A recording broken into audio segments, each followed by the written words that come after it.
Phoenix Day has a long history of providing top quality early education for all. In fact, the school was founded when our state was still in its infancy back in 1915. Joining me now are the school's executive director, Karen Parker, and president of the board, Kelly Dalton. Welcome to both of you. Thank you. Thank you. Now, Karen, let's start with you. Tell us a little bit about the history of Phoenix Day. Phoenix Day does have a very long and interesting history. We were founded in 1915 by the Junior Guild of Trinity Cathedral Episcopal Church. They established childcare because of the large number of women entering the workforce because their husbands were leaving for World War I. There's a number of milestones, many milestones that are really too many to list today, so I'll just give you a few highlights.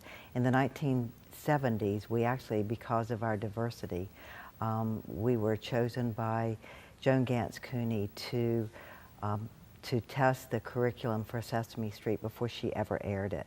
It was in the 1930s that we actually opened our doors to all children, to children from all ethnicities, all backgrounds, all cultures. And then in the 1970s, we're able to participate in that site test for Sesame Street. Later on, we opened a number of other programs because we wanted to make sure that we were meeting the community's needs. We started a Health Links program in the 90s, and that Health Links program helps families get access to health care as well as food nutrition programs. And we started our youth program about 2 years ago at Central Park, which is one of the city's previously shuttered facilities. All important information, but you mentioned something. You mentioned Sesame Street, and I think many of us grew up with Sesame Street. In fact, our children have grown up with Sesame Street. And tell us, this was one of the, did you say a site? We were a test site for the curriculum. She tried to identify a location that had children from all races and cultures because she wanted to make sure that it really resonated with children from across the world. And as she was developing the curriculum, she chose Phoenix Day. Not many people know that, I think. No. All right. Now, Kelly, has Phoenix Day always been located in downtown Phoenix? Yes, we have. We've always been a really important part of the downtown community. As Karen mentioned, we opened our doors in 1915, and we opened our doors at the Trinity Cathedral Church at Roosevelt and Central. And then in the 1930s, we moved over to a facility at 2nd Street and Madison. In the 1940s, we opened up a second location at 1st Street and Lincoln. And then in 1956, we opened our doors at our current facility on Tonto Street, just south of the Suns Arena. But you know, we really, as I said, have been an important part of the community. And just to give you a quick example, I know, Councilman, you were able to attend one of our events that we hold every year in November, where we have the annual reading of Stone Soup. And what we do is we have our students and our teachers all make different kinds of homemade soups.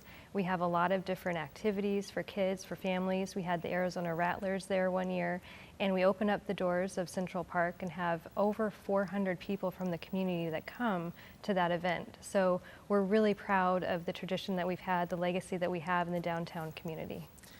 Now, I want to mention something about Kelly. Kelly Dalton, as you know, Kelly is actually a city employee. For the past 8 years, she's been with the city of Phoenix. She was Mayor Stanton's deputy chief of staff, and before then, Mayor Gordon. And currently, you manage a sustainability campaign for the city of Phoenix. And you are a great example of what the city of Phoenix offers as far as our number one resource, which is our employees. So thank you for also taking on this responsibility. Well, thank you. As well. Thank you. Now, I've also had the opportunity to tour Phoenix Day with you, and what an experience that was. It was obvious the relationship between the teachers and the students, and some of the games that were played, and it just really had this unique feel about what was going on in this space. So can you tell us a little bit about what makes Phoenix Day unique? Since you mentioned the teachers, I think I'll start there. The qualifications of our teachers and the long-term commitment of our teachers, I think, really is first and foremost in terms of what is different about Phoenix Day. We have some teachers that have been with us as long as 20 years. In addition to that, we offer a dual language program, and both English and Spanish are embedded into our curriculum. We speak English and Spanish throughout the day, and you'll see in the classrooms lots of language. You'll see both English and Spanish identified on every single item in the facility. And I think one of the other things that really makes us unique is the fact that we're able to partner with a number of other resources in the community to bring healthcare resources to our children. We have vision and hearing screenings twice a year, dental services twice a year, and developmental assessments twice a year on all of our children. This allows us to identify early on if there are any problems that might create a barrier for a child to learn. So we keep a very close monitoring on where our children are, whether they're ready to go to school, and if there are any issues that need to be addressed in advance of going to school. And Councilman, if I could just add, our access to dental programs is so important. What a lot of people don't realize is that tooth decay is the #1 childhood chronic disease that kids are facing every year. Every year, 17 million kids in our country do not have access to dental care.